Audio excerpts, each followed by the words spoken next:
Good morning. Sports not only build better athletes but also better people. When we think of sports in India, cricket is a religion and cricketers are God. We at AISSMS, SSPM Day School and Junior College nurture sportsman spirit in our students. It gives me immense pleasure to introduce our guest for today. It's none other than our alumnus, Mr. Chetan Suryawanshi. He is the CEO and co-founder of SportsKingdom and CricKingdom, a cricket academy. Mr. Chetan Suryawanshi is an all-rounder and has a string of achievements to his credit. I would like to invite our guest for today, Mr. Chetan Suryawanshi. Good morning. Good morning. Thank you. Chetan, can you share your success journey since leaving SSPMS Day School and Junior College? I think success journey is quite a small thing. I feel it's a journey which starts from SSPMS. I would say not after SSPMS. The first step was, I guess, I gave an interview with Padde Madam, and the first success which I got was I got an admission here. So that was in 3rd standard, and obviously after that I have led SSPMS to many victories. I have captained the school for 4 years. Then I have captained Maharashtra. I have played for India under 15.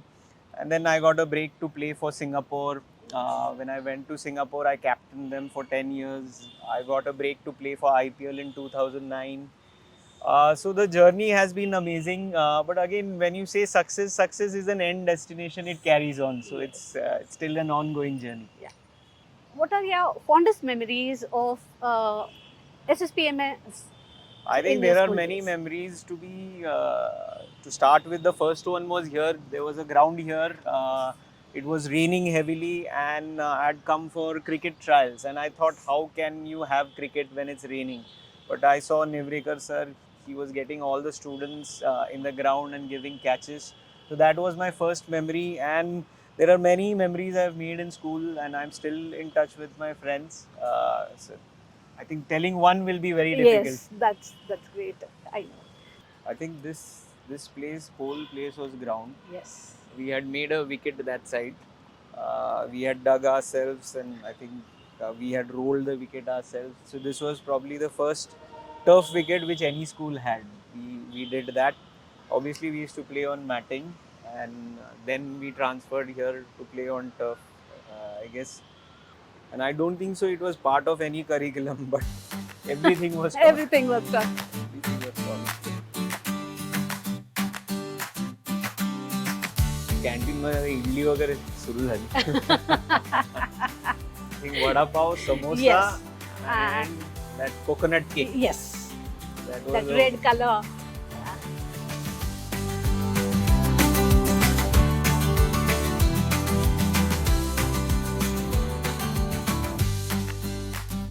The horses आहेत Yes, अजून. they are still there.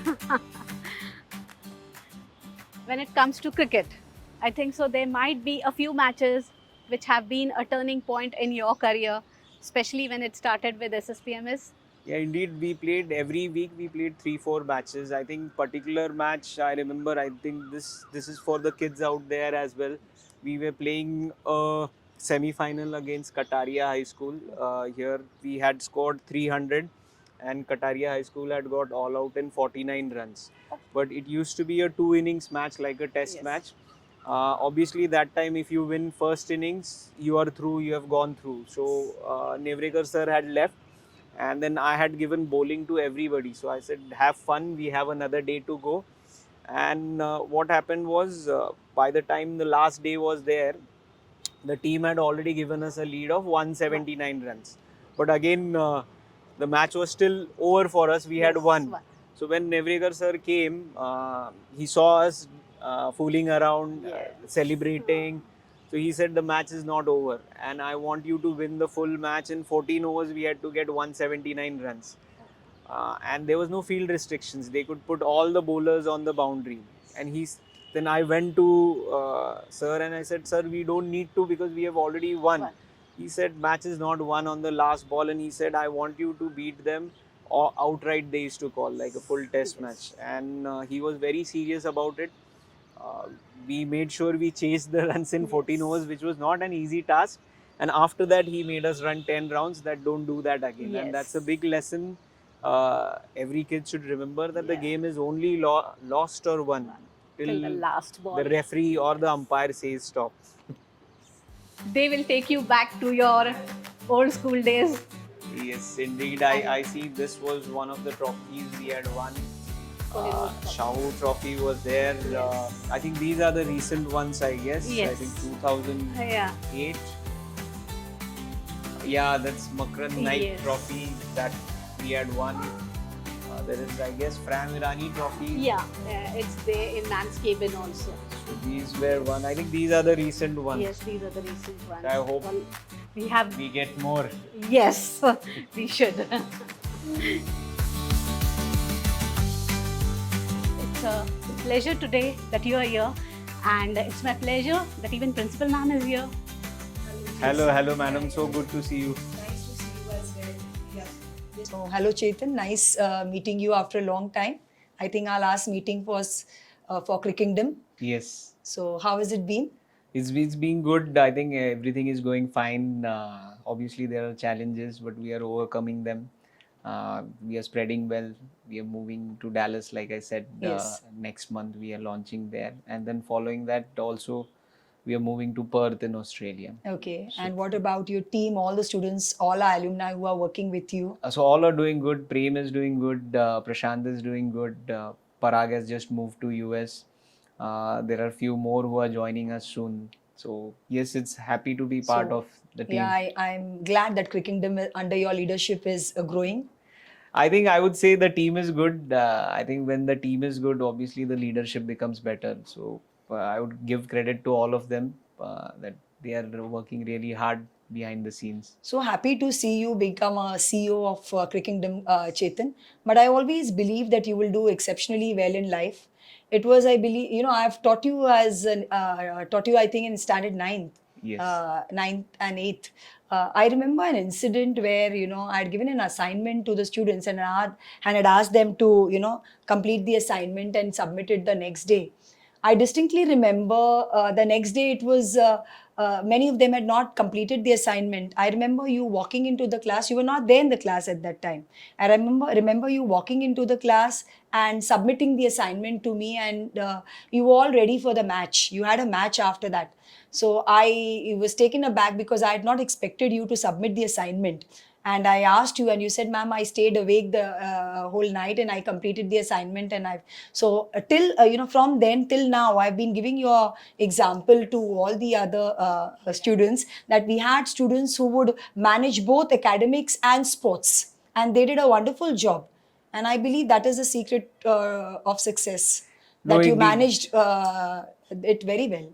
So I think the time is crucial, that how you manage your time, and if you can put it properly from starting when you wake up until you sleep, things are much easier. But I think very important is what kind of friends you have, what kind of teachers you have, and what kind of people you are with. That determines, I guess, what you're going to become. Because if you stay with a lazy person, he's going to make you lazy. If you stay with someone who reads, who sets an example, it is very good. So I think right from school our teachers were very hardworking. Like I've said, because being a sports school, it is not easy to manage both studies and obviously sports. And teachers gave confidence that obviously not to us, also the parents, that these kids will do it. Right then, I think you were very focused. I think the teachers knew that. You were very focused. You knew what you wanted in life. So the teachers could trust you. No, I think it goes both ways. Trust is obviously very important both ways. As long as you know your teachers are honest, and as long as you know your friends are honest with you, then the trust becomes much easier. I think the whole game is about belief. The moment you believe in anything, you can achieve it. But the moment a slightest of doubt goes in, then that's where you go down. So from a sports person to an entrepreneur, how has that journey been? I think it's been a difficult journey to become change your stream from a sports person to an entrepreneur. But again, once you read books, once you follow the right mentors you have, you can achieve it. Obviously, it was tough first 3-4 years for me, but I got a good mentors, and they guided me to read certain books, which obviously initially we were not used to it, and that helped me to manage a team. But again, I have not said completely I have succeeded in that. The success story still goes on. I think probably till we finish our time on the earth. Yeah.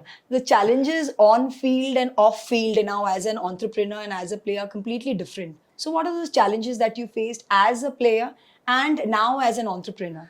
Right. So as a player, I had to just manage myself, my routines, my work. So there was particularly very few challenges. Then I went and to became captain of Maharashtra.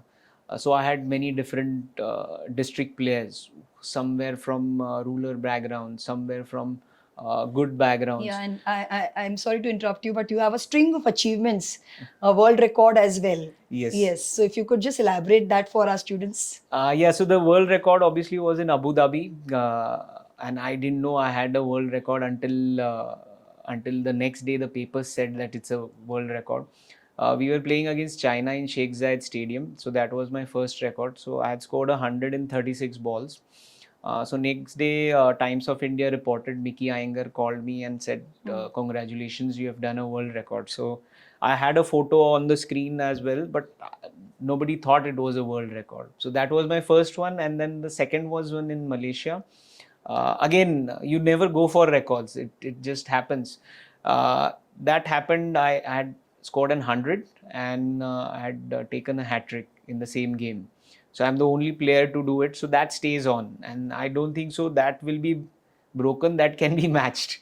So yeah. So you were talking about the challenges that you face as an entrepreneur. Yeah. So coming to the captainship, so I had to manage district players. I had to speak the same language was everybody speaking. So that was the first challenge. And then the second challenge was when I moved to Singapore. So Singapore, I had become a captain in Singapore. So I had somebody from Pakistan playing in our team, somebody from Australia playing in our team, somebody from Sri Lanka playing on our team. We had 6-7 nationalities playing in our team.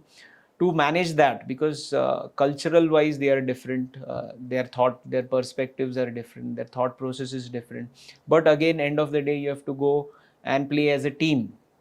I didn't get much success because I said, I'm going to do what I know, what I have come from India. That is the only thing I'm going to do.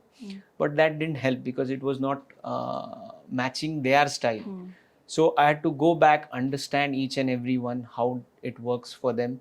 And obviously after that we had good success. So we were ranked 98 in the world as Singapore team. And then we ended up on 19th when I retired. So those things obviously taught me as a leader that you need to be disciplined, you need to be compassionate, and more important, speak less and listen more. Yeah, that's such a, I think students need to remember this. So it starts from the school, and also understanding different cultures and, respecting each other's culture is something which we teach right from school days, right? Indeed, I mean, the school culture is very, very crucial, and that defines who you become. How well behaved you are. I mean, if you are arrogant, you are not going to learn anybody else's culture, and ultimately it's going to spoil your team, and you are never going to be successful. So that culture is set right, I feel, in the school. That is, and obviously we come from an Indian background, and that we are just not an English medium school. We know what we come through, what our festivals are, and why they are. It unites everybody, so that helps. Yes. Yeah, and when you were in school, we had all these activities. So I think I'm sure something from those activities also helped you in your life later on. No, I mean, when I look back, these activities, I call them as team bonding. Yeah, teamwork plays such an important role in cricket. Indeed, I mean, not only just cricket. But now as an entrepreneur also you understand when the you're importance. managing people, you need to have these activities because they open up people, they bond people together. And people pay a lot of money to have that done nowadays. Yeah, I mean, lot of corporates have that budget that go to some trip, go to some place. But it has become very tough with the mobiles, because when you are on trips also, you are still using mobiles. So when we have our activities, our phones are switched off, and nobody should touch the phone. That's the rule what I we think have. discipline, ultimately, whether it is in school or outside, discipline is an integral part of, rather the key factor of success. I think Indeed. that every student should learn from you. No, not from me, from anyone. I think time is very, very crucial. I mean, it's your time and others' time. So that is the first thing which I learned in school, that you have to be on time. Doesn't matter what happens, otherwise you stay out. So in school you stay out, but in life you're going to stay out of success. So you have to decide to be on time or not to be on time. And you started your career in Singapore. You also, you were the mentor for the team. So can you throw some light on that? So I guess when I went to Singapore, I didn't know what my role was. I was 17 and a half. I got picked. I didn't know where Singapore is. I thought it's a cold country. I had taken so many jackets and had gone there. When we landed there, there was no role for, there was no employment for as a player. So that's when I realized I'm hired as a coach and a player. So to become a teacher, it's not an easy job, and I hated it for the first 6-7 months, especially when the kids are not listening to you. And but obviously I did many courses. I did a level 1 from Australia, then level 2 from ICC, and I'm one of the first batches of level 3 coaches in Asia, and I stood first in that. So that helped me to mentor people, to teach people how it is done. And it was a cultural shock in Singapore. When I went to Singapore, nobody understood cricket, and all Chinese players were there. I think I remember first time my first session was in a Chinese school, and I had about 40 students there. Okay. And I had a partner who was with me, who was going to demonstrate, and I had put them in a line to learn batting. And my partner was a left-handed, and he showed batting, that this is how you should play. Then the moment I asked them to do it, I saw 40 left-handeds there. Okay. So I was like, what's I mean, is Singapore is having a left-hand culture or what? So I asked one of the students that why everybody is standing like this. So they said, teacher, you showed us that way. So then I realized that they have no clue of cricket, and so I had to start from zero till where we are now. We have about over 20,000 people playing cricket in Singapore. Some of them are Chinese. So a teacher's journey is a very difficult one. But obviously, I had a knowledge from here that you have to be strict first, and then you become softer after that, once they are under your control. So you've seen a lot of changes in the game of cricket, cricket over the years, right from India to Singapore, and you've worked with so many people. So what are the current changes that you see, in the field, in the? I think there is a lot of innovations happen in facilities. Facilities have improved. Because of that, the stroke playing, the bowlings changes have changed. Even the formats. The formats have changed. So that have changed a lot. But the basic remains the same. The basic is still same. You still have to have a good foundation to play all those shots or to bowl all those balls. And it's been played in 105 countries. So when I left from here, I thought only 10 countries play cricket. So now the craze for these short format games like the IPL, how do you think it affects the test? See, again, when you look at it as a business, you're competing against football. So if you're competing against football, you're competing against a certain time. So you have to finish everything in 90 minutes. I feel it's a right format because end of the day, people or parents want their students or want their childs to have a career out of it. Initially, Test cricket was only played by 10 countries, and only probably 150 people are going to So get now employed. opportunities are there for many more to. So now opportunities are there. When you talk about media rights, you get the same amount in 90 minutes. So why should you do it for 5 days? But obviously, personally, if you speak, I love test cricket. But commercially, it is not going to be viable, I feel. Yeah. And what advice would you give to the current students who aspire to become cricketers? Because everybody aspires to get into the Indian team, and when that doesn't happen, and they decide not to continue with cricket. Yeah, see, I think playing an Indian team is a dream. You should keep it alive, and for that you need a lot of training. But very, very important is failure has looked down upon people. So failure is very essential. The day you think failure is not good, you will never improve. And the bigger failure you have, the chances of you succeeding are more. It's like problem solving, whether it's theorem or what. The stronger, the greater problem you solve, the more marks you get. So it's the same thing. If you want to play for India, out of 100 days, probably 2 days you're going to get success. So you have to be prepared to fail those 98 days. Any specific moment or memorable moment from school, anything that you remember specifically about school? Besides Nevrikar sir, of course, the cricket coach you were very fond of. Anything else that you remember distinctly? See, I think Which you would like to share with your daughter? Like, this was my school and I have these few memorable moments over there.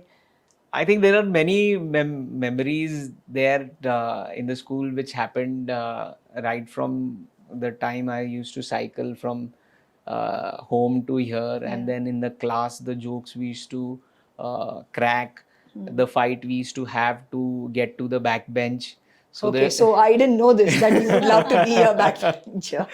yeah, I think, see, the reason I wanted to stay on the back bench was because I wanted to complete homework. Yeah. So by the time teacher reaches you at the end, my homework was ready because I had limited time in my hand. So many memories are there. The assemblies we used to have, the prayers we used to have, and obviously the most fun part was obviously the lunch break, where you eat as fast as you can and then go and play on the ground. Okay. So, any specific message that you would like to give to our students? I think, see, enjoy yourself. This is the best time what you have, and make sure you have a very good connection with your teachers. They believe in you. You should believe in them. And ultimately, once that happens, the journey is smooth. You will have a very fun time. I still miss school, and I tell my daughter that make sure you have your most memorable times in the first 10 years of your schools. So it's always a pleasure meeting you, Chetan, and I always personally look forward to meet you. Yes, indeed. I think I'm sure we should have a good team. Yeah, I'm looking forward to meet the entire team of yours, all our alumni. I'm sure. I mean, they will be happy to be here and meet you. Such a warm welcome you have given, and this is such a nice concept to bring students back and speak. So it's fun. Yes. So it always feels nice to stay connected. It's a big family. Shivajian Day School family is a big family, and we would like to get everybody on board and stay connected. No, indeed. I think Shivajians, the word Shivajians itself gives a goosebump. It is, I mean, wherever you go, I've played under 60,000 crowd or 70,000 crowd watching us, but I can still hear our students roaring when we are playing matches. Yeah. So all the best, for your future and all your endeavors. May God bless you with all success and happiness in life and good health. Thank you so much. Thank you. On behalf of AISSMS, SSPMS Day School, I would like to thank Mr. Chetan Suryawanshi for being here today on this chat show. I wish you all the best in your future endeavors and hoping to see you soon. Thank you so much. Thank you so much. I'm sure I'm excited to come back again. You're always welcome. All the best. Thank you.